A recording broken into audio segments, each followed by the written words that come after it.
Okay, so that was an ugly way to do that, but what I accomplished what I wanted to do. I wanted to just remove a bunch of stock really quick so I didn't have to do a whole lot of hard work with it. And it did that. And it did that, so that's a plus. So now we got kind of a roughed out deal going on here, and can actually go back and split out a little bit more here and there, but you want to be careful. You don't want to split out too much and end up not having enough stock when you're done. So anyways, that's about all we're going to do there. So now I'll probably take the axe and I'll start blending in some of these corners where the corners are straight now, because it's basically down to just trying to round everything out, make it look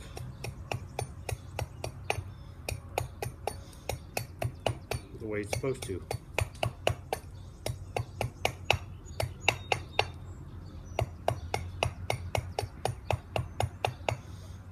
And I'm not going to do much talking here.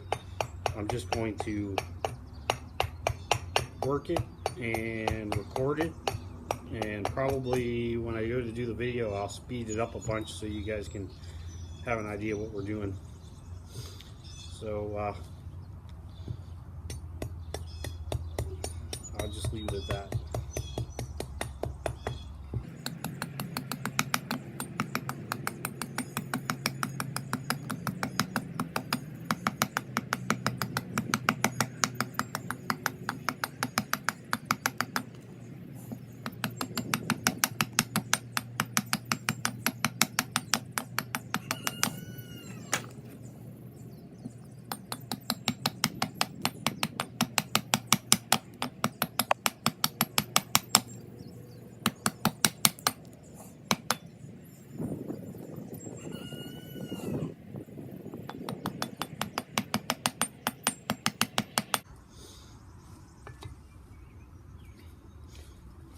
Okay, I'll show you what it looks like in a few okay, minutes. so I'm just working on this thing.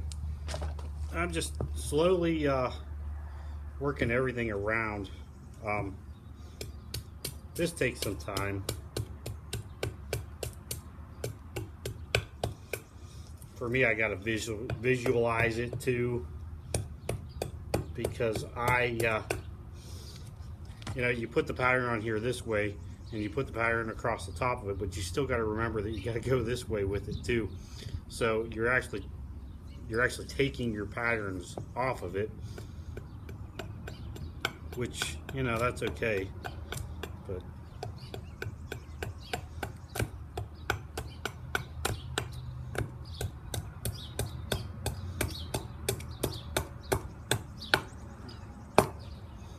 and I'm trying to get as much as I can off with the axe, because otherwise you'll be here forever. And I'm still trying to get used to this axe too. It's a little tricky to use. I like it, don't get me wrong, it's razor sharp, but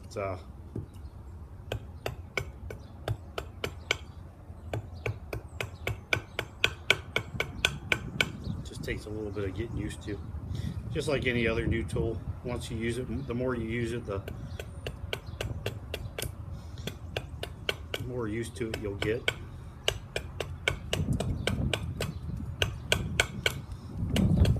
This thing's so sharp I find myself holding myself back a little bit.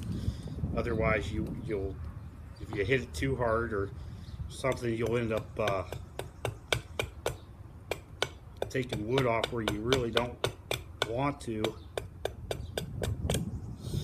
So like I said, it's just a matter of getting used to it. I really haven't had a chance to use this yet. I bought it over the winter, been looking at it for a while, and the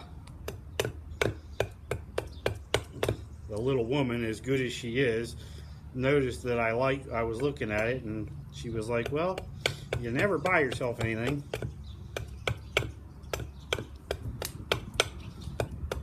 And we're talking about doing this log cabin build if we ever move out west, so it's not like you're not going to use them. So she was like, buy it for yourself. And me being an axe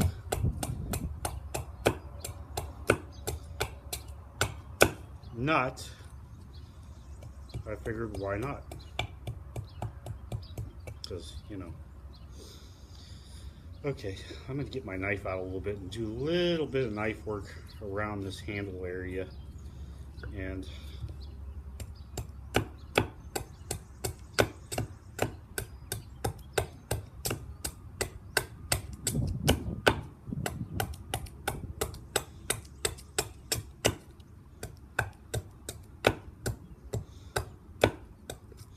then I'll come back to this axe.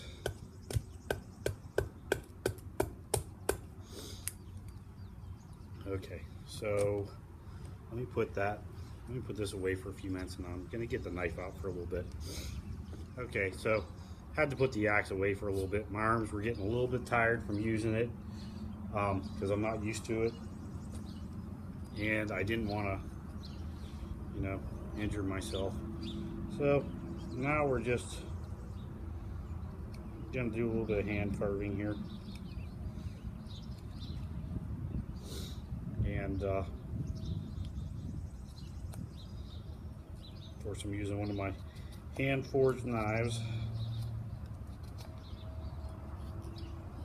which I sell on my website.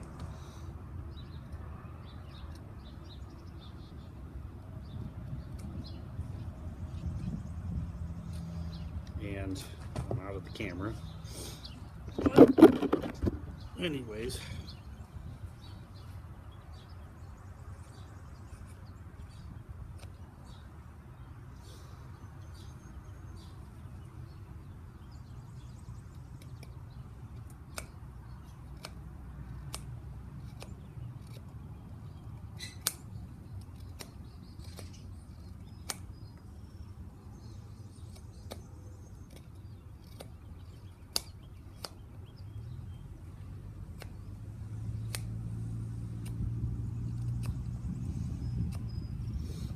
may end up going ahead and getting that lighter axe out. I just kind of want to get an idea as to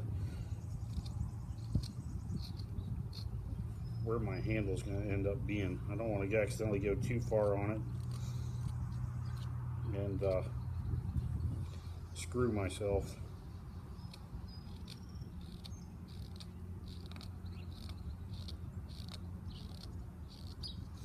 Which it looks like I'm going to be okay.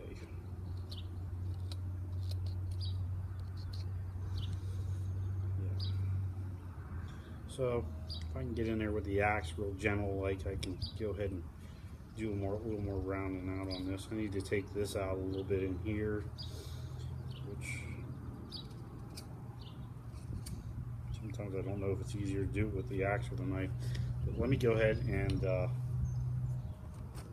work on this for a few minutes, and I'll get back to you. I'm going to switch up axes though. I got a lighter one that I'm going to use for a little bit, so let me pause that. Oops. This is my little Wetterling's axe that I picked up at a flea market. It's my $20 Wetterling's axe, and it's a great little axe too.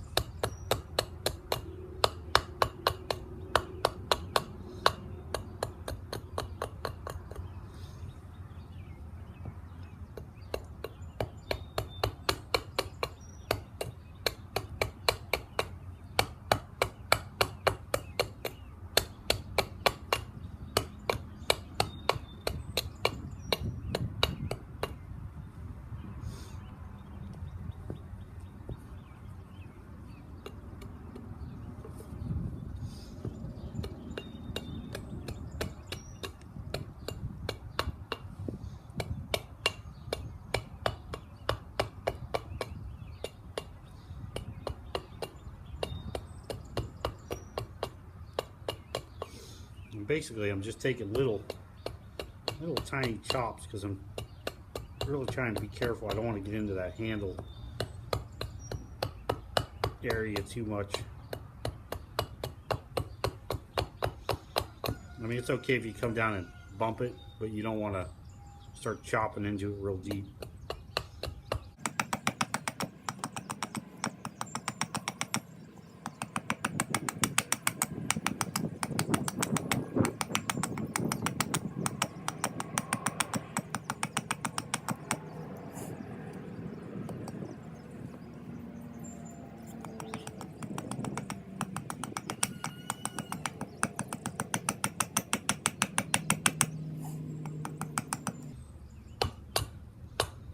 I will say this, you're doing this, you need to be conscious of where your fingers are at all the time, because you definitely don't want an accident.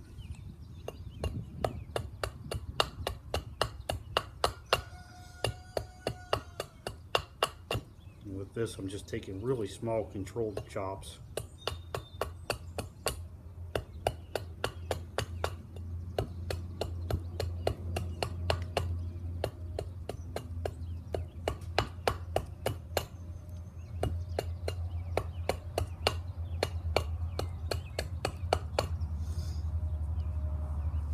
Careful to keep my fingers out of the way.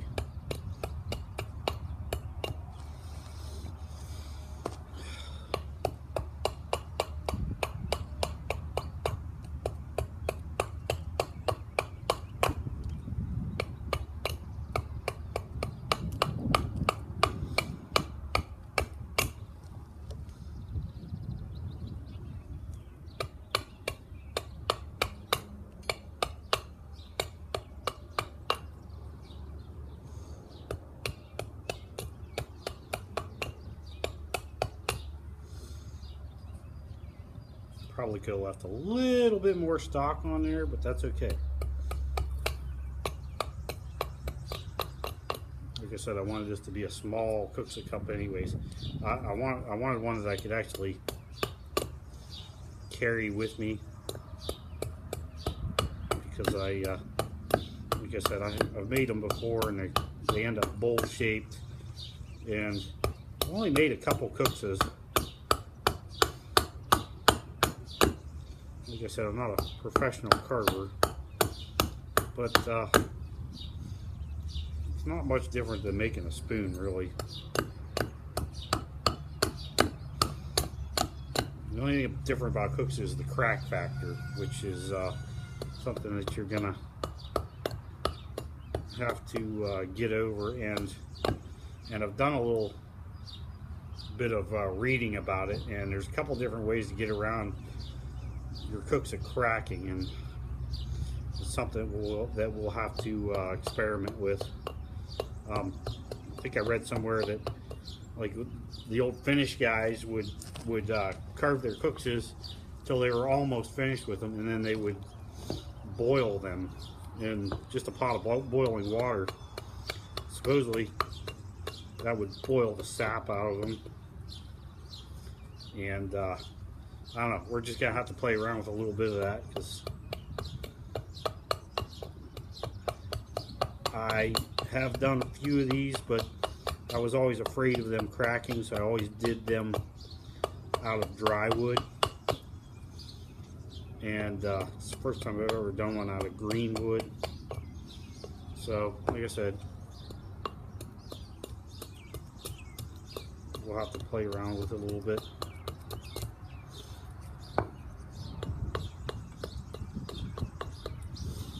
And I'm almost getting to the point where I need to get the knife out, because I really can't get the detail that I want with the axe. So let me go ahead and put this axe aside for a little bit and get a knife out. Okay, so for this I'm going with a little bit shorter Mora knife. It's shorter than my hand forged knife. Sometimes I like that longer knife, sometimes I don't. It depends on what I'm doing. So, but for this, I think we're going with the shorter one.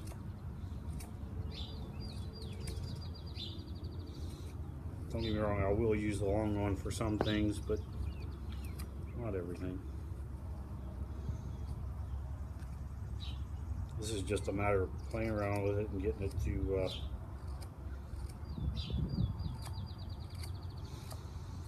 pretty much look the way you want it.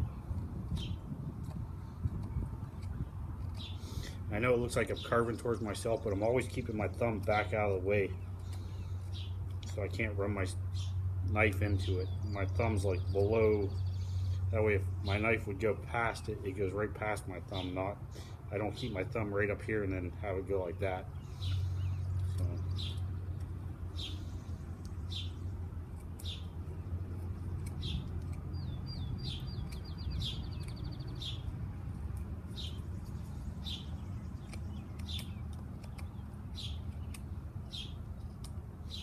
And there's still some axe work to do on this.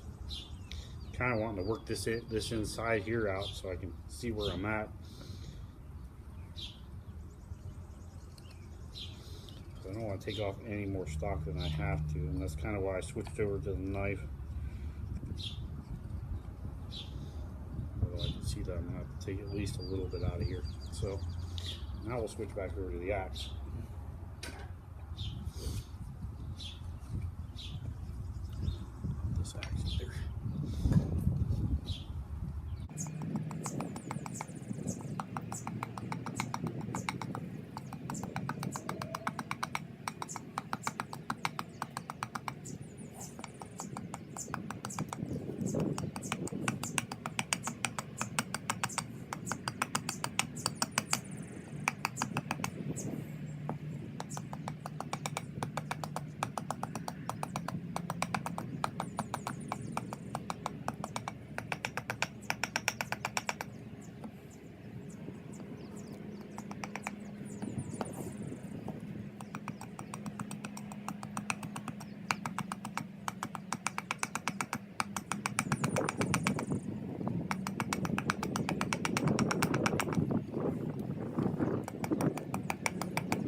Okay, now we're starting to look like something.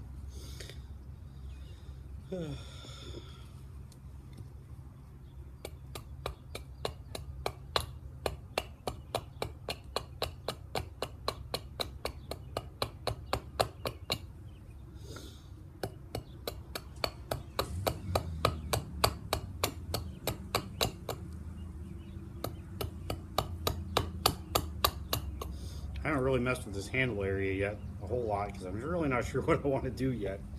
So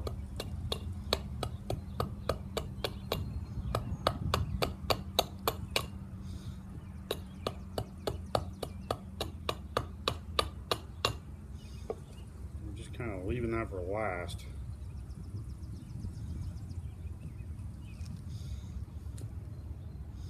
I know that I'm gonna have to round this out a little bit just to get rid of this cut here, but that's not even that big of a deal really. Most of it will be gone by the time I get done with the axe.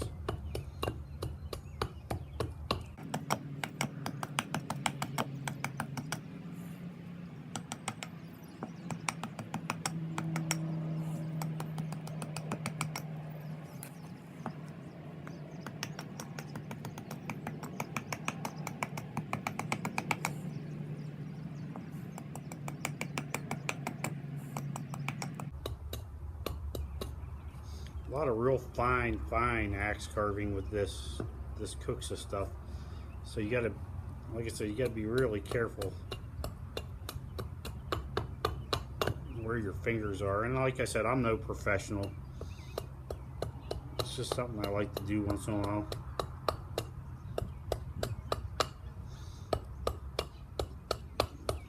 I really like the idea that you can go out in the woods with an axe and a knife and you can pretty much make anything you want. And of course that's the whole idea when it comes to bushcraft.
Going to end up being a bigger kuksa than I actually wanted. Imagine that. So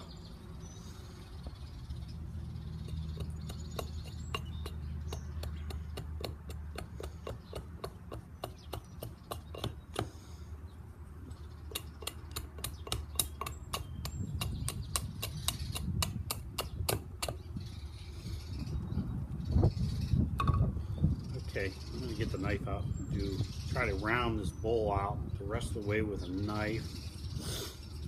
I gotta have to get into these handles a little bit. You know what? I'm gonna pause it and go get a cup of coffee. Okay, so now we're just to the kind of trying to blend this in with the knife. And it's just a matter of just sitting here whittling. Like I said, I went to the shorter Mora knife. Occasionally, if I get into a littler spot, I'll use this littler blade. This is the only knife I have that has a really short blade like that.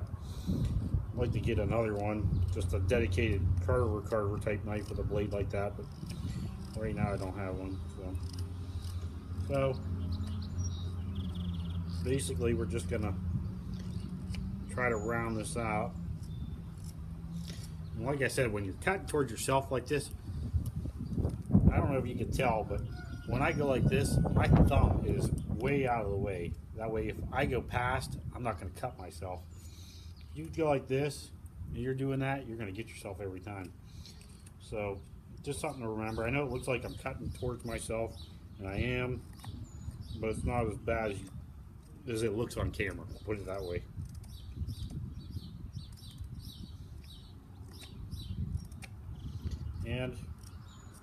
you are whittling, and occasionally you will cut yourself. It's just the nature of the beast.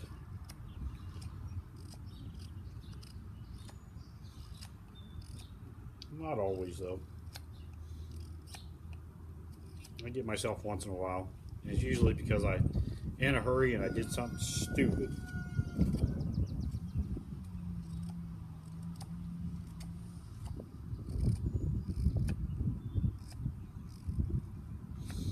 Right now, all I'm trying to do is basically just round this bowl out and make it look like something.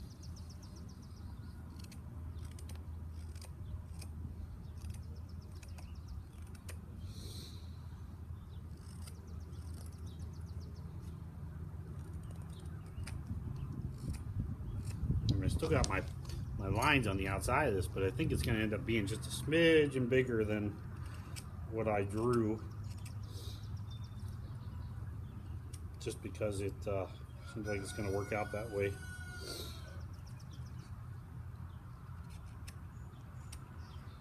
And we're going to have to go put a band-aid on this finger, because I like to do push cuts with this finger, but with the freaking sore on it, makes it a little hard to do. At some point I'll have to stop and go put a band-aid on it so I can do that.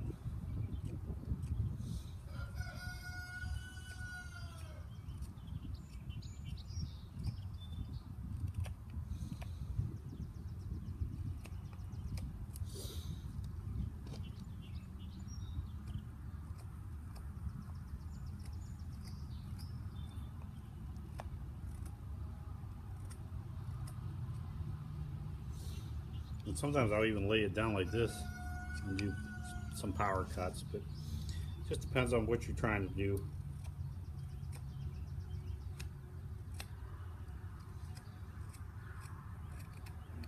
Sometimes you gotta turn things and twist things and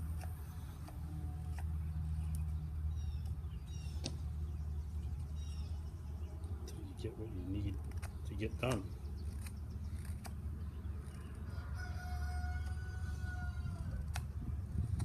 And while I'm carving this thing, I'm trying to look and make sure everything's even too as I'm doing it, you know, or I'm evening it out. We'll put it that way, and I try to do that with the axe too. Sometimes, but you definitely don't have the control with the axe that you have with this knife, with a knife in general. So, and if you don't feel too confident with your axe, then you probably want to quit a little bit earlier and go to the knife, because otherwise you could take it too far with the axe.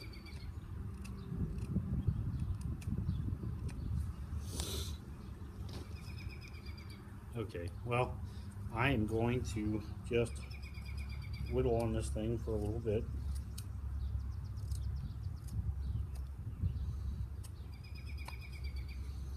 Until I get something that resembles the outside of a kuksa.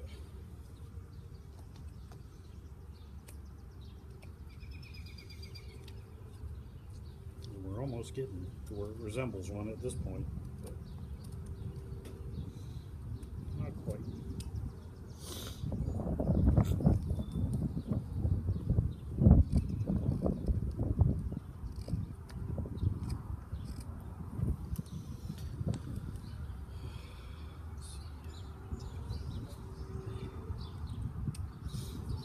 And sometimes I'll even go back to the axe if I think I need to take a lot of stock off something, and you know, because like I can look at that and see that I want to take a little bit off this bottom, and just got to get the right position to do it.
Okay, so let me go ahead and work on this for a bit.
Well, you get into that heartwood a little bit. It's pretty hard stuff, even when it's wet.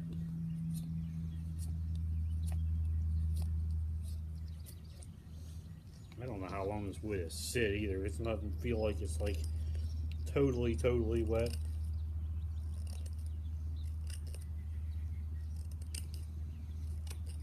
But it's definitely not totally dry either.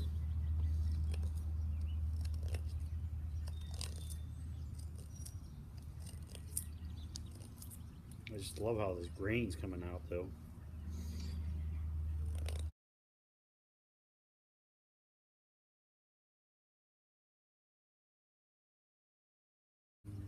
Taking a bunch of stock off the side of this thing.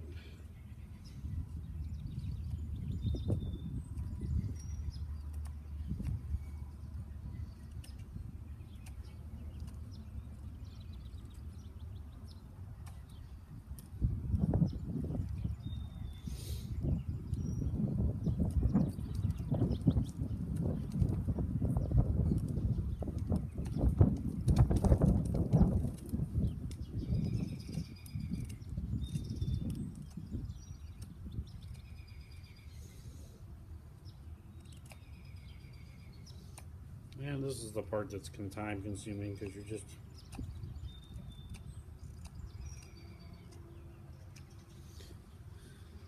basically just whittling away until you get what you want. I mean, in all reality, if you didn't care what it looked like, you could stop right there, hollow it out, and you'd be done. But we're gonna finish this thing off because I think I'm gonna start carrying this one with me in the woods. Okay, let me pause that because I just seen a message pop up.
Okay, we're starting to get somewhere now. You go ahead and pause this.